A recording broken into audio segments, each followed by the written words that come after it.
what is happening with the USA and Qatar. Does the return of Edan Alexander means we may get more hostages home? What is going on in the region? That and many scumbags and merry heroes only on JNS, only on the Quad.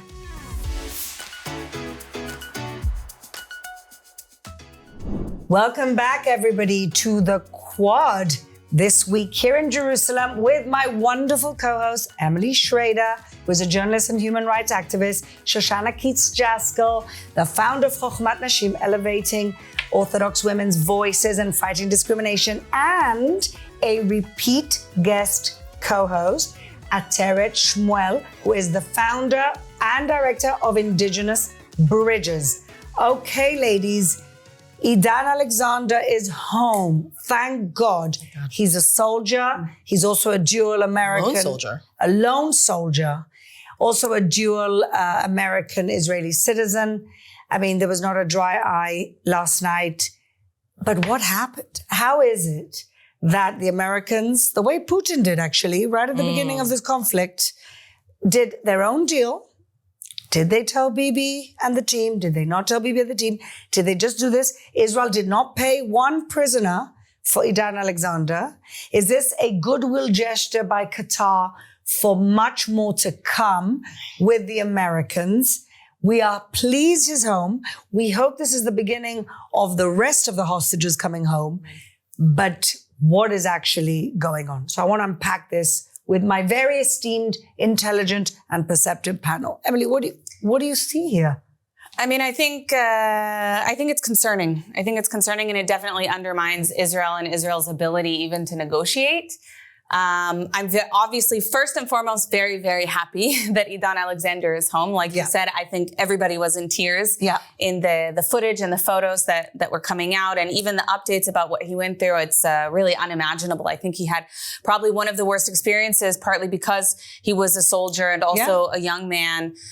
So I'm just so relieved and so happy that he's home. At the same time, all of Trump's approach with this is really, really unappetizing. I've never been like a big Trump supporter, but still, and to this day, better than Kamala Harris. Right. But at the same time, I mean, what are you doing? Like the $400 million plane from Qatar. Is that real? Is that real? Yes. It's real. Yes. Really? Yes, Trump himself confirmed it. His own tweets. Yeah. X's. And then I saw also the White House press secretary commenting about it. And even I think it was Fox News was like, yeah, but are they expecting something in return? And she was like, of course not. Qatar knows that President Trump is not going to be swayed by these things. Okay. I'm pretty sure Qatar would like a word on that one. And, we even saw it in the discussion of Edan's release, the initial claims that I think were leaked by people in the Trump administration that Edan Alexander was going to fly to Qatar the day after his release, which was appalling. That would have been appalling. Absolutely shameful. Yeah. Shameful. Horrific. And only today we saw that the, Alexander family said that's not going to happen. Like, he's grateful to President Trump. He'll speak with President Trump and hopefully meet him later, but he will not be flying to Qatar.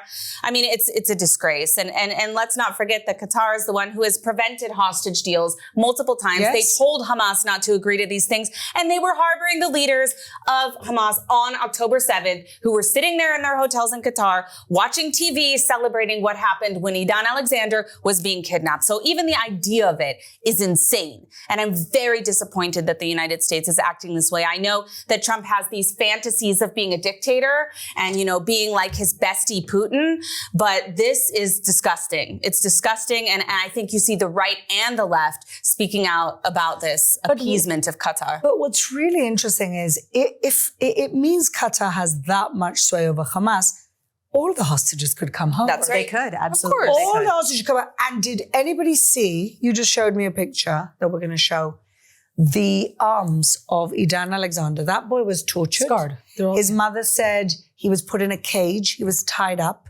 He was beaten. He spent hours of interrogation because they thought he had a lot of intelligence secrets because he was a soldier. How on earth do we now keep talking? Oh, and whilst all of that's going on, Qatar's presenting themselves as the statesmen, the people who can help in the negotiations. So like we always say on this show, they're both the arsonist and the fire extinguisher all at once. Yes. Shoshanna. I have a lot of questions that come out from this whole thing. If this was so easy to do, why isn't it done? Like you said, Qatar could have gotten and can still get all the hostages out now. Yeah. You want to end the war in Gaza? Exactly. You want to make the Gazans not suffering anymore? Get the hostages out. Why are they doing it? Why are they not doing it? That's my first question. If they can, and they can, why aren't they? Because they don't want to get rid of And why their are we, state. why are we not asking that question? That's first of all. We, the world. Why is the world not asking, if Qatar can get this done, why are they not getting them out now? Because nobody cares about Gaza. Nobody cares about the Gazan people. It has nothing to do with human suffering at all whatsoever. Because if it did, they would say to Qatar, yalla, make the deal, okay? Trump, to Qatar, make a deal. And maybe if they got all the hostages out and Hamas surrendered, maybe I would then say, take that $400 million airplane, Mr. Trump. Bevakasha, take it. I'm happy for you. But right now, there's so many more questions going on about the involvement of Trump, the involvement of Qatar, who are the overlords of Hamas really? Who's making the decisions? Witkoff. Oh, Witkoff. Don't even get me started on Witkoff. That's also a big question. I think it's an asked and answered question. Take it easy, Shoshanna. Okay, let's move to Ateret. Ateret, you have some strong thoughts in general about hostility. In general, I have strong opinions. You have strong opinions. I think that it's very clear, and I've been screaming about this for years. I think even the last time I was on the Quad, I was talking about how Qatar and Iran have purchased the academic institutions, the media. No. They have implanted actors in social media, in all of the human rights and social justice and all of these like social groups that exist. I saw this even when I was very active in radical leftist organizing and activism, like 15, 20, 25 years ago. You saw Qatari money? No, Qatari money was flowing into all of the Ivy League universities for the last 15, 20, 25 years. That's just been happening. But what we're not really talking about enough is the fact that this is a global effort. This is a global effort to really, it's a soft power move. It's a colonialist soft power move to win over the hearts and minds of the Western world specifically, because it makes it easier then to take over. And I don't think that the Western world quite understands that. They haven't woken because up. there's this arrogance and there's this feeling of sort of uniqueness in the world that the West believes that they're strong enough, that they're mighty enough, that they're feared enough, that they're not in danger like the rest of us. And if you look at Iran in the 60s with the Shah, there was also that belief. And the same thing that happened in Iran in the 60s and 70s with the partnership between the students and the radical leftist organizations and the Islamists is now taking place in the West. We're seeing it in Europe, we're seeing it in America, and we're seeing it in Canada. And it's alarming. And I don't think people are waking up to it quickly enough, because I think that Americans are not geopolitically literate enough, and they're also geographically isolated enough that they haven't had to deal with the consequences of their own actions for a very long time, and they also don't know enough about what happened in history and what happened in other cultures, what happened in Iran. Well, how can they? The universities don't teach it anymore. Because they've been rewritten by Qatari money. Which is one of the reasons why I don't fault people necessarily for being so indoctrinated with this Islamist colonialist propaganda, is because they don't, if you're just like a Joe Schmo on the street, right? And you open your news all the time and all you see is this like Islamist colonialist propaganda showing that there's a genocide in Gaza, there's a famine in Gaza, when there's objectively not. And you see that all these people are suffering and that poor Iran is being bombed so horribly by the big, bad, evil Israelis who are really European colonists. And it's sort of like they're projecting this narrative that's basically projecting European colonialism onto the people that are actually the colonists here. So they're projecting this like idea of European colonialism and indigenous people being subjugated, but they're inversing it, right? So right now we're seeing that Palestinians, for example, are being portrayed as indigenous, when in fact they're Arab colonists. Yes. And Jews are being portrayed as colonists, when in fact we are indigenous to this land. And that is a piece of this narrative that's being spread by Qatar in all of the media. And so if you're this random Joe Schmo on the street and all you see on your news is these narratives about Israel being evil and all of these countries like Iran and Qatar being good and being like doing goodwill gestures and helping release hostages, and that the hostages were all treated so well. And it was basically just a hotel stay and a vacation for them. And they just like conveniently leave out the fact that they witnessed all of their friends and family being murdered and tortured and set on fire and kidnapped, and that they spent nearly 2 years as hostages in tunnels in Gaza being tortured and violated in ways that I don't even want to explain. And then the hostages are being viewed as the actual enemy, and the people taking them are being viewed as, you know, the good guys. Then that's really confusing. And if you say you go to school and you're like, I really want to understand what's happening, so you start taking classes, and your professors are all implants by the Qatari government, which is the case where I went to university at Brown University. We had tons. Well, at Princeton, you have Islamic regime officials too. Oh yeah, and Harvard, and like it's insane. It's infiltration. It's complete infiltration. But it doesn't end there, because then you go to your social media and you're scrolling and you just get bombarded by all of this emotionally evocative nonsense. Pictures from Syria, pictures from Yemen claiming that it's Gaza, claiming that Palestinians are starving, and they're just with pictures of like children with cancer. Yeah, and it has nothing to do with Syrian conflict. Completely unrelated. Yes, and they've purchased all of these influencers and have peppered all of these conversations. And then you're like, well, I want to get involved. I really care about things. So you go and you try to volunteer with like some social justice organization, and it's filled with these radical Islamist plants who have hijacked and colonized every social justice movement and every human rights movement and made it completely about pushing Islamist colonialist propaganda. Well, now they're doing the same thing on the right with Tucker Carlson. Exactly. And I want to, you touched on something really important about the subversion campaign, and I want to point out something that was done just this week from a Qatari official who was talking about this deal that Trump made with them. And he praised the deal in Arabic, of course, not in English, in Arabic on social media, because the deal was so important because it undermined, the criminal Netanyahu, and it, cut Israel's legs off in terms of being a power in the region, and that this is what it takes to control Trump's foreign policy. The Qataris are literally bragging that they are controlling American foreign policy now. It's never been a secret. It's never been a secret. It's always been open. What I'm interested in is, look, Saudi Arabia hate Qatar, okay?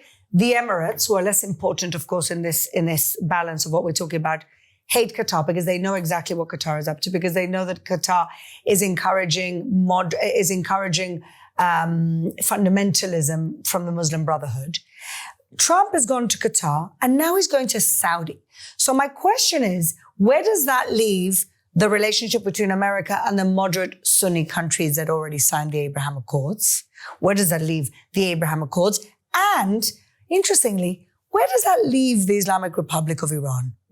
What else is everybody thinking? Like, what's going on in Iran right now, Emily? How do they perceive this? Do they perceive Qatar as their partners and friends, or are they kind of suspicious because Qatar is out for themselves? I think behind closed doors, there's more cooperation than we may see, but they've never been super friendly with Qatar. It's a Sunni powerful state. So they kind of have competing interests on some fronts, but when it comes to Israel, but they're on the same page. But for me, the Saudis, they all meet in the middle. The Saudis are key here because the Saudis know exactly Qatar's game. So I'm just trying to figure out how Trump is going to do both the Saudi deal, which there are rumors now that they want to leave Israel out of, extremely scary, and on the other hand, having this bromance with Qatar, which is a state sponsor of terror. I mean, the Gulf states are very good at playing nice with each other, even when they don't like each other at all. Yeah. And that's sort of been the past few decades when it comes to Qatar and UAE. Okay, yeah, they banned Al Jazeera, and they've taken certain economic steps at certain points. Because Qatar has played both sides. Qatar is both the arsonist and the firefighter, and no one knows that more than the Saudis. But I think when it comes to what's in their interest, especially economic and financial and military for Saudi, making this deal with Trump, they're not going to say anything. I don't think we're going to hear anything about the concerns of Trump being compromised or the Trump administration having way too many ties with Qatar. And then there's the question of, did Trump just get fed up of Bibi? Like that, really, we can't. I know there's going to be a lot of talk this week about that. I mean, we all are. But did did Trump just say Bibi is, I mean, I don't know what's going on behind closed doors. People accuse Bibi of stalling negotiations for the hostages. I'm not quite sure I believe that because we have a very intransigent terrorist party here called Hamas. So what do we believe about that relationship, which is supposed to be so strong? Is Trump just saying we're just going to do our own thing, Bibi get in line or lose? That's very interesting to me, that dynamic. What's going on right now with that? I think, I mentioned Russia in another episode of this. Putin had, as you said, made a deal and gotten some hostages out. And then Sasha, I think his name was Sasha, and his mother went to Moscow and met with Putin. And there was a lot of PR around that. So no one's going to tell me that Trump isn't looking for a similar PR moment of I got my American hostage out. So on the one hand, good point. I'm super, super, hugely, amazingly happy that Idan is out. Of course. There is no part of me that I've been watching the news, tears are pouring down my face, my kid come down the are you okay? And he looks so pale, poor boy. And this is after they spent weeks and weeks and weeks feeding him and making sure that he didn't look as horrifying as I'm sure he did prior to Trump stepping in. Yes. So I want to say on the one hand, I'm so proud of our people and watching the news, and the newscasters are all excited and they're thrilled and they're talking to their parents. We can't wait to see them again. And the Israelis are lined up on the streets, and in America, the Jews and non-Jews are lined up waiting. We're watching Channel 12. Yeah. Channel 12 is watching the Jews. We're watching Channel 12 I know. in New Jersey. And I'm just like, this is my people. Like, this is my people and this is why we are here. And it gives me a lot of positivity. At the same time, I'm very suspicious of this whole thing. Is he sick of Bibi? Probably, because Trump wants to do what Trump wants to do, and he wants people to do what Trump wants to do, right? So Bibi isn't like, yes, I will do exactly what you want. And Trump's like, all right, well, then I'm going to do what I want. And I want the PR, and I want getting my American hostage out. On the one hand, I don't care, get him out. Meaning, I don't care what we have to do, get him out. And on the other hand, I don't know. What does that look? What does that actually mean? Is it simply he wanted a PR moment, or is it deeper than that? The idea that they wanted Idan to fly to Qatar and kneel for the Emir of Qatar. And thank God he said no. Well, thank God his parents are smart enough to say no. I mean, it's just, there's a tweet I want to show that someone mentioned about Jewish history, about the same people who throw you in jail, then you have to go and kiss the ring. So it's a very gross repetition of history about Jews who have been held hostage. Is a repetition of history. So I don't have answers about Trump. It's just like dealing with narcissistic abuse. Globally. Exactly. Like I was going to say it's about Trump. All of this is about Trump. I don't think he has anything against Netanyahu. I think he supports Israel. I think he thinks the relationship is fine, that everything is great. Yeah. But this is about Trump. This is about Trump getting attention. This is about Trump doing things that he thinks are going to benefit him. And a great example to prove this also from this week is the unilateral peace deal with the Houthis, which left Israel out, of course. So the Houthis can still fire ballistic missiles at 10 million civilians inside of Israel, but they're not going to fire on international ships now, so it's fine with Trump. Now, the real reason for this, real reason for this is because it became very expensive for the United States to continue these wide-scale attacks on Houthi targets inside of Yemen. And he saw that it wasn't advantageous for him in terms of getting attention and praise from people throughout the world, especially the United States. And so he decided, not worth it. There's another way that I can get more attention and people can talk about how wonderful I am and how I'm doing wonderful things. And that's what guides Trump. At every step in the way, that's what guides Trump. He wants to be able to say he made a deal. He doesn't even care what the reality is. He wants to say he made a deal. He's aiming for a Nobel Peace Prize. Mark my words. Well, listen, just on the Abraham Accords, he does deserve it. What the hell did Obama do to get a Nobel Prize for nothing? He didn't do anything. He made things worse in the region. So, I'm concerned also. I have to say that last week I spent some time with some Christian evangelical leaders who are very close to Trump, and they keep calming me down and saying, Fleur, I promise you, you have nothing to worry about. I'm like, but look what's happening. They're like, there was nothing to worry about. The evangelical community is behind Israel, and the evangelical community sits in the White House. So I'm praying. Well, that's news to me, considering that Pam Bondi was a literal lobbyist for Qatar.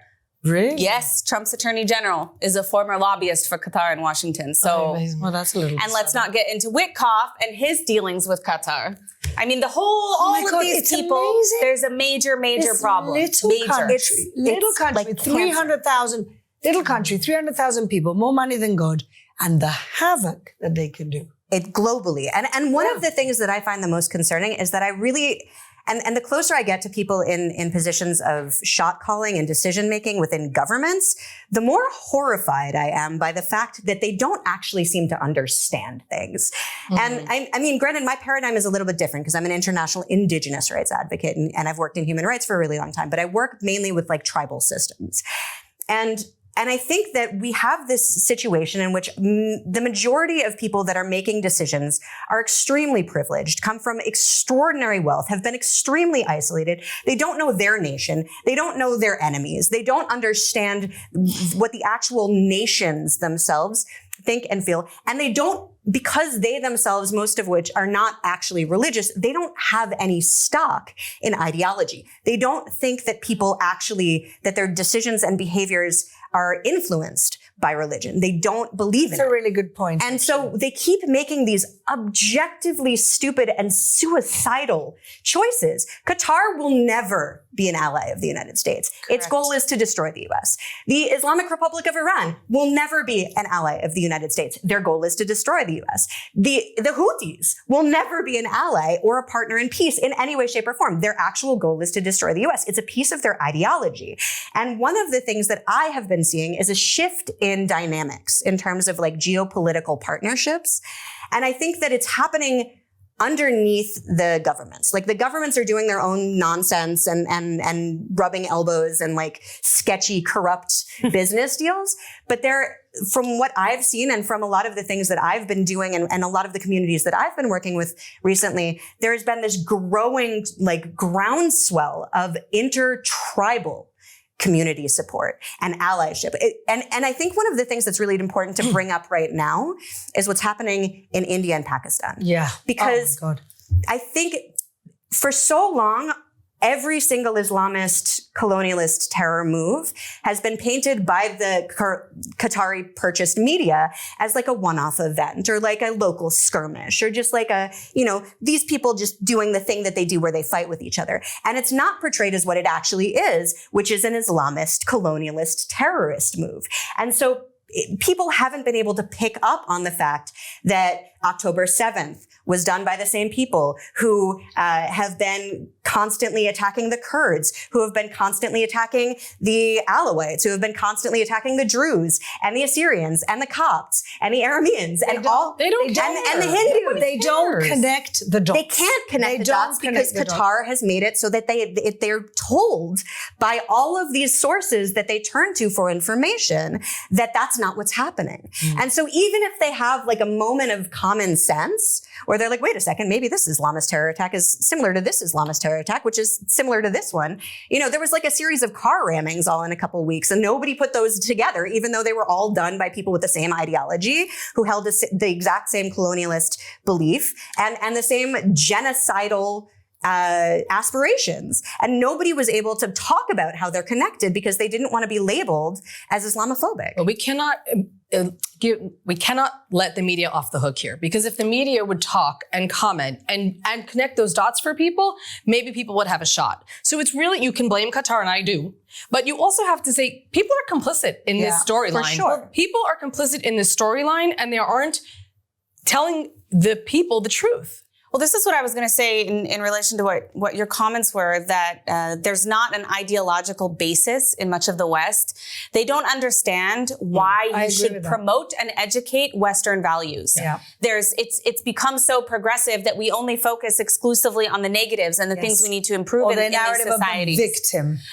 And you cannot continue that way. You cannot compete in the war of ideas if you're not educating even your own population about why some of these Western values are important, why some of these things are actually a good thing and should be promoted and should be taught to other people, not only in our societies, but internationally, because what we're up against is China, it's Russia, it's the Islamic Republic of Iran. Yeah. And I think that I was just, one of my takeaways from this week and the US's behavior and their cozying up to Qatar is that Israel really needs to divorce itself from the West. We need to be more independent, especially militarily. Yes. And I think we need to focus on building alliances with other, especially religious and ethnic minorities in the Middle East. Yes. Militarily, we need to build an alliance because they are the only people. And by the way, I'm including in that the majority of Iranians because they also understand as a society, and Indians as well. They understand what we're up against. They understand what the threat is, and they understand why it's worth fighting for. Americans don't even have an appetite to fight against the Houthis. Like they don't understand because the West has failed to teach why their own values are better. Important. And they have allowed infiltration. Yep. Look at the TikTok generation. Look at these people. I mean, I'm sorry to say it. More than 30 seconds, you've lost their attention. And if it's not a trend, and if it's not being danced to, or if it's not whatever, you don't have their attention. They don't give a crap because it's not entertaining me right now. No, but I think we had once a woke expert, apart from our wonderful Ateret. We had another woke expert who spoke about the fact that basically when the church wasn't the organizing body around the family and community, there was nothing. There wasn't like, let's talk about American values. That never existed as a kind of a framework for organizing society. And when there is a vacuum, there's never a vacuum. Something will always fill it up. And this is what we're seeing, unfortunately. So we just pray that somebody wakes up and smells the coffee. Otherwise, I think civilization is threatened. And I think you're right. Nobody's getting it. Nobody's getting it. Okay, we're going to move on to our very popular segment, Scumbag of the Week. Scumbag of the Week. And every week, as we always say, there's just so many to choose from, unfortunately. So Emily, let's start with your scumbag.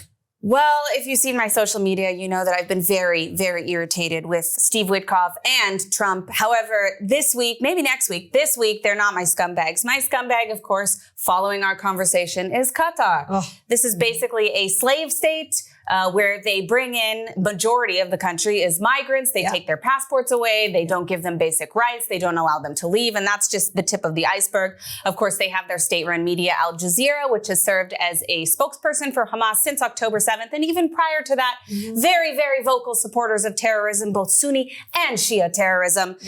They also were harboring Hamas leaders for many, many years. That has been their home because, of course, they don't want to live in the Gaza Strip where their own people are suffering as a result of their decisions. So they lived in in Qatar.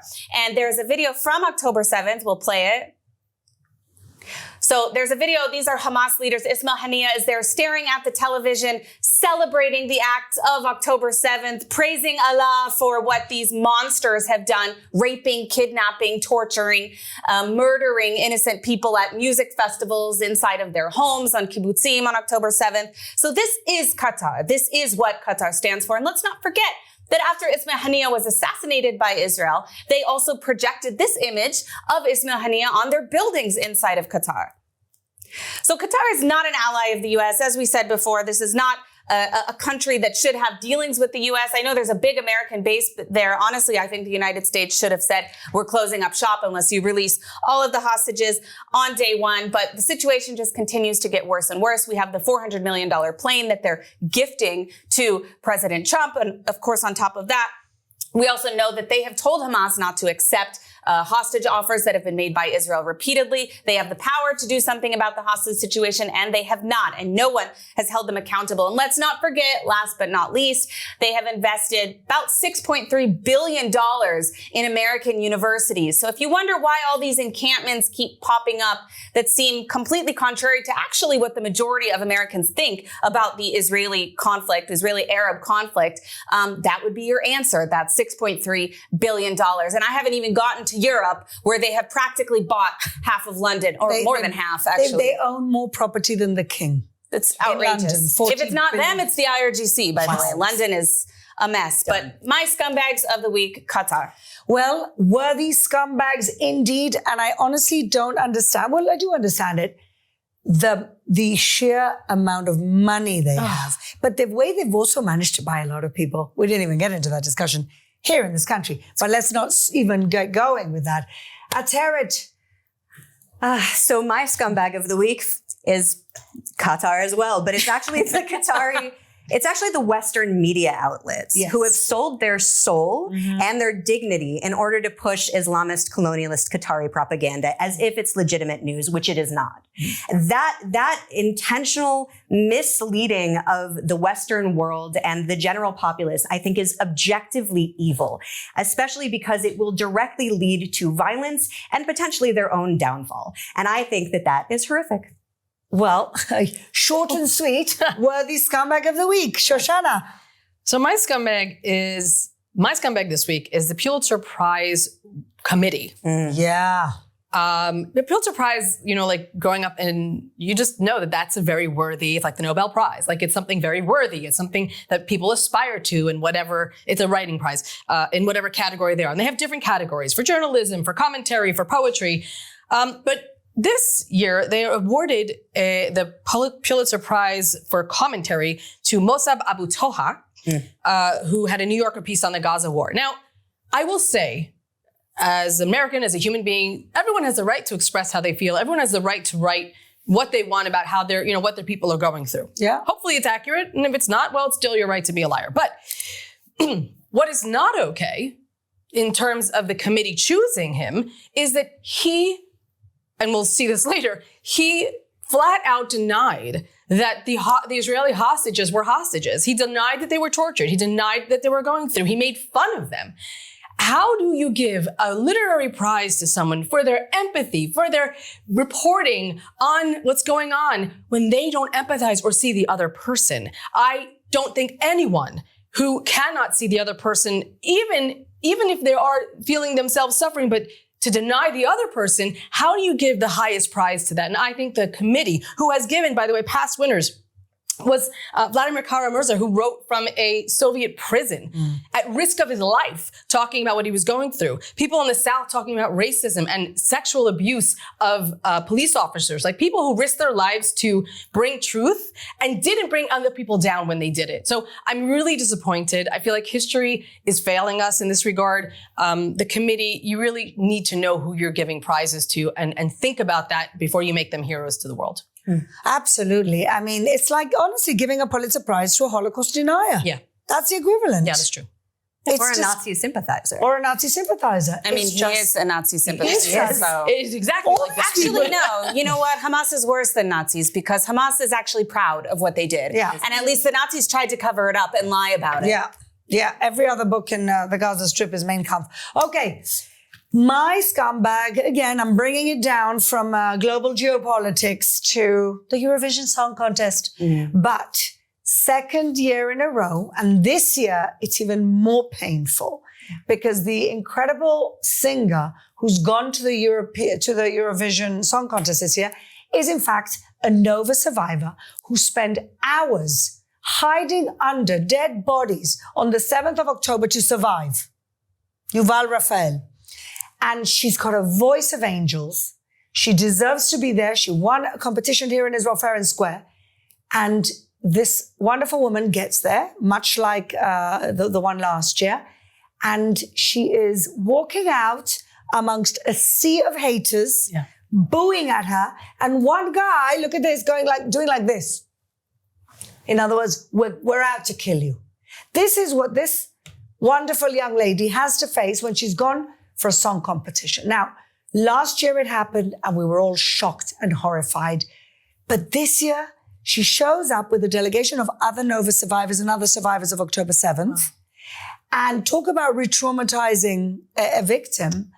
And there's just no... They shouldn't be allowed to be there. There's just, where is the shame? And why aren't the authorities just clearing out the area? Yep. I just don't understand how this is acceptable in any way. Let's wait to see what happens. I think it's tonight, the semifinals, or tomorrow. And then the finals are on Saturday night. Let's see what happens when she comes out and she sings the song. And all I can say to everyone here is the popular vote in Europe is what got our singer last year, number 4, I think she was. And she defied despite all the the odds. Being horrific. The judges were horrific. The countries that gave her 0 points got 12 points because the people voted. I urge everyone this year to show up for Israel again. This is a beautiful song, a wonderful singer. She deserves to win. And these scumbags deserve that she wins and shows them who she is. I also want to say, like, if you're voting for Israel, it's actually not just about Israel. It's also really symbolic. Like the fact that a victim of a music festival. Exactly. She was targeted because she loves music. And that's what Eurovision is supposed to be about. And that's what Eurovision should be about. It should be fun. It should be bringing people together. It should be highlighting diversity. And that is what she's bringing. And so a vote for her is a vote for that. That is what we should be focusing on. And nobody who's working against this, who's trying to politicize music and make it something even violent, like Hamas and like those protesters, that should not be welcome in any European society. The protesters would have joined the massacre that day. That's what they're showing us. And I think it's also really important to know that a vote for her is also a vote in opposition of the like narcissistic, gaslighting, abusive, heinous treatment of women and minorities, which I think is a really, really important place to stand. I love that Ateret always brings it back to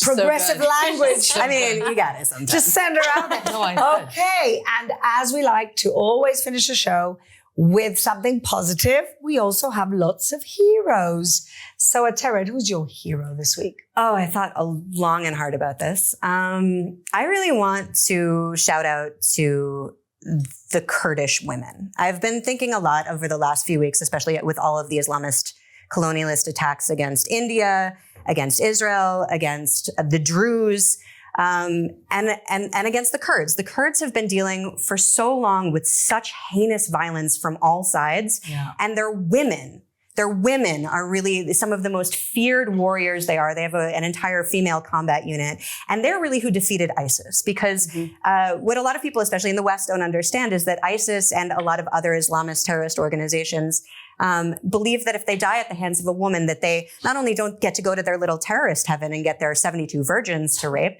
but they also are shamed, and their entire clan is shamed. And so it's a really big deterrent, which I think that people here in Israel and also in the West should pick up on.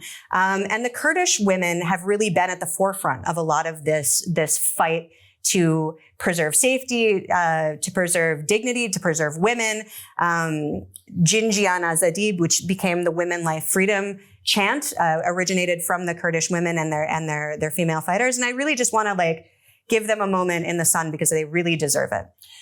It's amazing. And I think we did see a glimpse of that in Gaza when there were some women soldiers. There was an iconic picture of an Israeli women soldier and the men terrified. Yeah. They can, because if they die at the hands of a woman, their entire clan is shamed and they don't go to heaven. We should use this. I'm not suggesting anything, but I think this is something to be learned. This is fighters in Yemen and the airstrikes in Yemen and also Iran. It's right. The female fighter pilots who, it's really amazing. And we need to be This is always my tactic when I see a Natura Carta protest.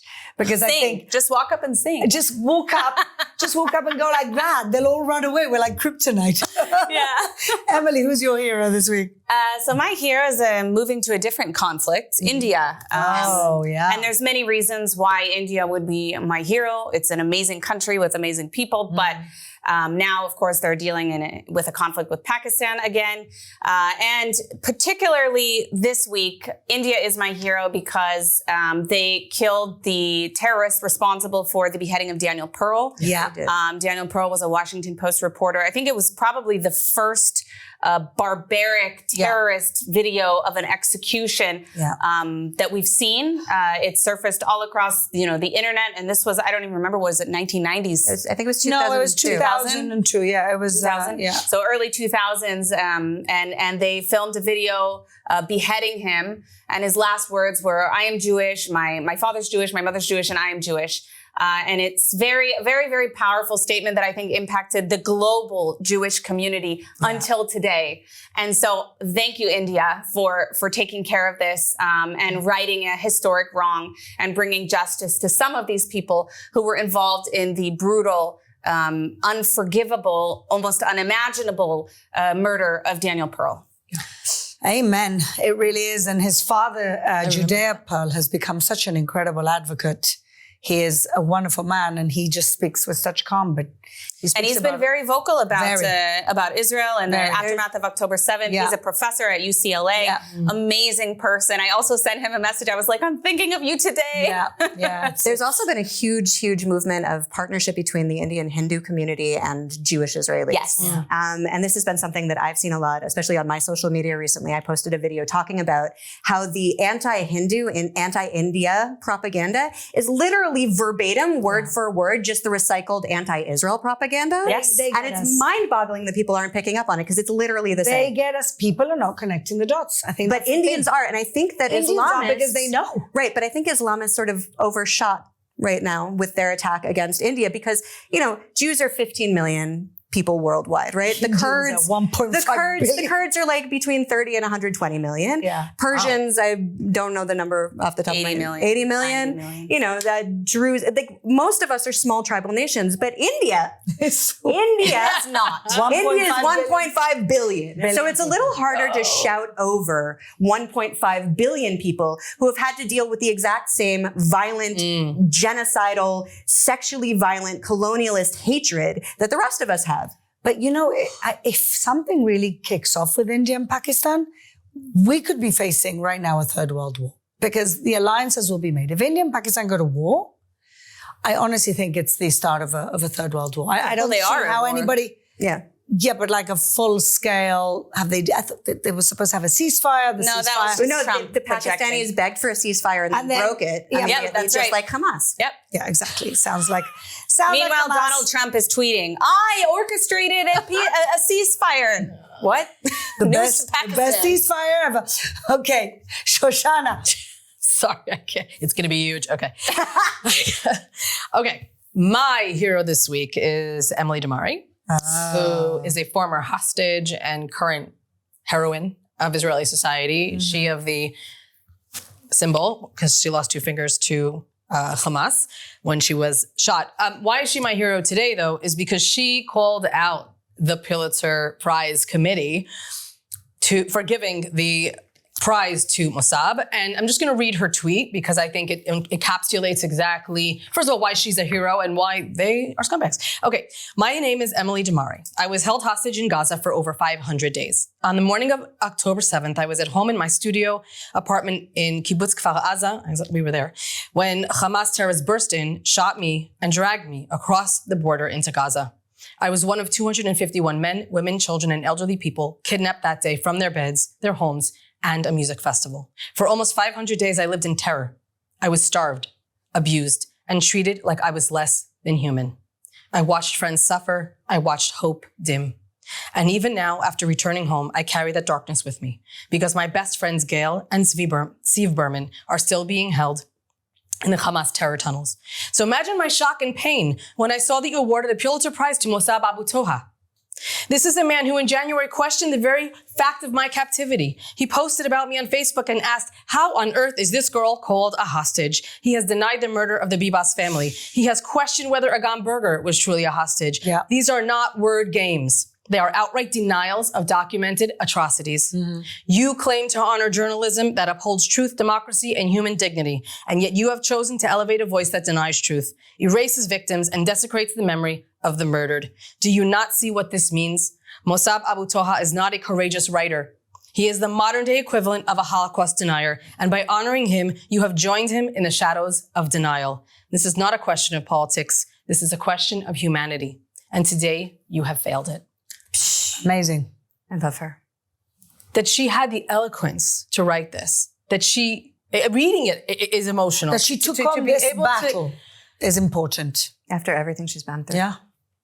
The former hostages have become voices for the hostages and for truth and justice. Yeah. And if you don't follow them already, if you aren't looking at their social, if you aren't following along, please do amplify these voices. We need to get the truth out there. That's my heroine of the week. Absolutely. They've become national heroes. Wherever I go, many of them are speaking in different synagogues around America, the UK. I was just in the UK. Emily Schrader was there last week. These people are just not, nobody's going to bring them down. They're going out, they're advocating. It's like they've become national heroes for a good reason. So So my hero this week, unfortunately, is a fallen hero, but I think he deserves a mention. It's Sergeant Major Tzvi Feldman. This is a man who in 1982 fought bravely in the Lebanon War in the Sultan Yaqub battle, and him and 6 other soldiers were missing or dead. They didn't know where his remains was. His family didn't know. His parents died not knowing what had happened to him. And then last week in Lebanon, Israeli forces found his remains, brought him to Israel after 43 years. In Syria, they found his remains after 43 years and finally was brought to rest. And it's a sad story of his parents living and dying, not knowing what had happened or not giving him a proper burial, which is what we really need to make sure that doesn't happen with our current hostages. But his sister, Anat, at his funeral said, I wanted you to come back. We grew up in a home where our father was a Holocaust survivor, the sole survivor of his family, and our mother came from Morocco. You, Tzvika, were named after your grandfather who was in the Holocaust. Dad said that was our victory over the Nazis. Tzvika, you returned to the homeland. You fell with courage. May all the hostages and missing be returned. So Tzvika Feldman, 43 years, it took us to recover your remains, but we gave you the funeral that you deserved. So you, and of course the family that suffered tremendously because you were missing and dead, you are our heroes this week. All right, I didn't want to end up in such a somber note, but this is the celebration and tragedy that emphasizes the way that we live here. One moment we're laughing and smiling and celebrating the return of a hostage, and another moment we're crying for the fallen. And this is really our reality. Yeah. So ladies, thank you so much for unpacking everything with me. And we will see you next week.